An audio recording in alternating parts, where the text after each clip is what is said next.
This is 5 Minutes to Change Your Life. My name is Joanne Mallon. I'm an author and coach. I love helping people make wee changes that make a massive difference in their lives. Give me 5 minutes of your time today. Just might change your life.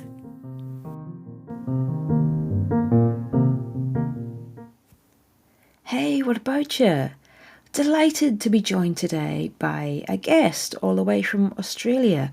Making a return visit is the wonderful author and broadcaster Sheridan Stewart.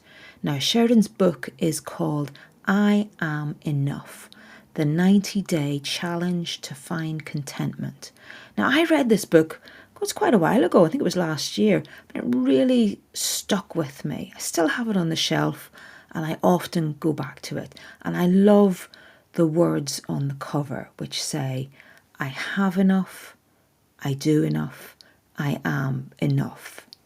So that's a hard message to take into your heart because the rest of the world is so stacked on convincing us that we're not enough, you know? So over the last year, I've seen Sheridan's book loads of times in bookshops. She's got better distribution than I have. I swear I've seen her book in the shops more than I've seen my own. So it is easily available wherever you are, and I would strongly encourage you to check it out. It's I Am Enough by Sheridan Stewart. And today, Sheridan's going to be talking about the power of words and affirmations. She's sharing her own story of personal transformation and how affirmations have made a difference within that. Here's Sheridan.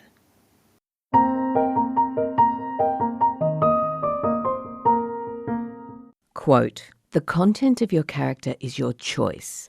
Day by day, what you choose, what you think, and what you do is who you become." Heraclitus. Heraclitus, by the way, was a Greek philosopher who lived around 500 BC and believed that logos, words, discourse or reason, gave the world structure. Words have power, the power to harm, the power to heal or inspire. Think about the time someone said something that really hurt you. I bet those words played on your mind, and each time they surfaced, you felt their sting again and again and again. It's hard to unhear something. If our self-talk is made up of habitually negative thoughts, we develop negative beliefs. The good news is that the same principle works for positive thoughts. So let's take a deep dive into affirmations, why they don't work, and how they can. Affirmations are essentially words that affirm what you desire and ideally help bring that about. Looking back over my many years of journaling, I saw that I'd been writing out the same affirmations year in, year out. I had not manifested those dreams, even though I'd been affirming them for decades. I've been using affirmations for much of my adult life, so why was I not already a billionaire best-selling author, living in an immaculate home with impressive gardens, having the staff to maintain them, and of course, the perfect body? One day it finally dawned on me that there was a gap between what I wanted to believe and what I actually believed. In fact, there was a gaping chasm, and there was a good chance that my unrealistic affirmations were making it even harder to cross that divide. Affirmations are a way of announcing that change is afoot. I love that. However, if what we desire is too far out of our reach, if it's magical thinking, then the affirmation not only won't work, it may even backfire. Here's mine. I am a slender, fit and vibrant size 12. The problem is, I wasn't. Every time I wrote, I am a slender, fit and vibrant size 12, my actual response was rubbish. Size 12 in Australia and the UK, by the way, is a US size 8. I was much bigger, so an Aussie size 12 felt a million miles away. I wasn't fit, nor particularly vibrant either, nor was I committed to taking the actions required to bring it all about. I'd try a diet or an exercise program for a while and fail. I couldn't understand why. The harder I tried, the more affirmations I wrote, the more the evidence piled up that it was all BS.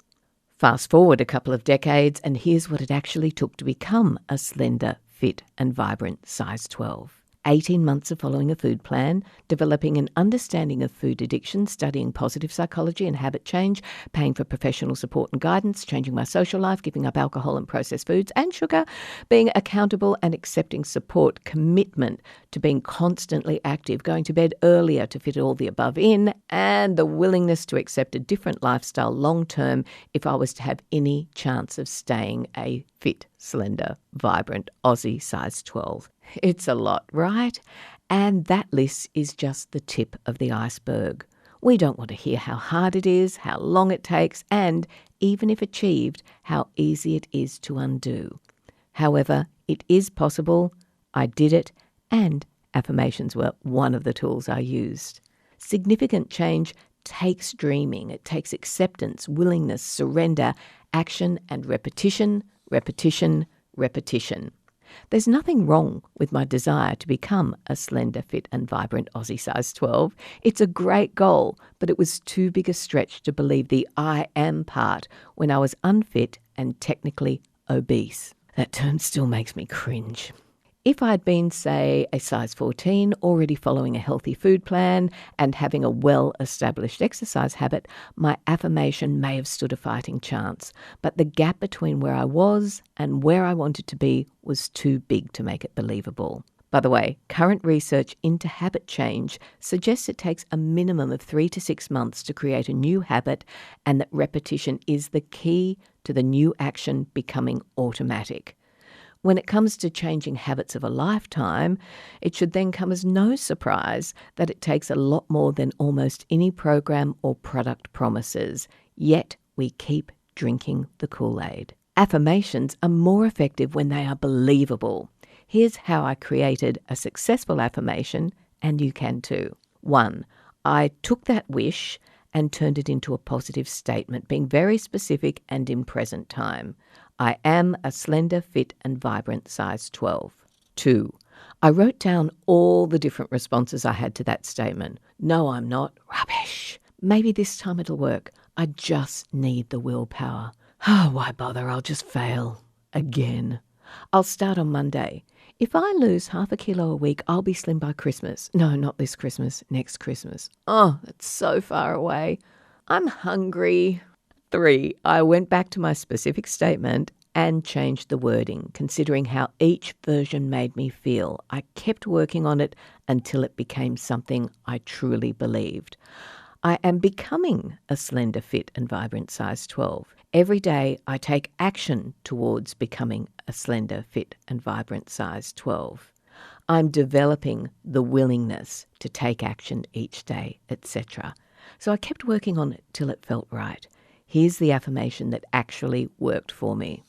Today, I choose the food, thoughts and actions that promote healthy weight loss, excellent sleep, enhanced energy and inspired creativity.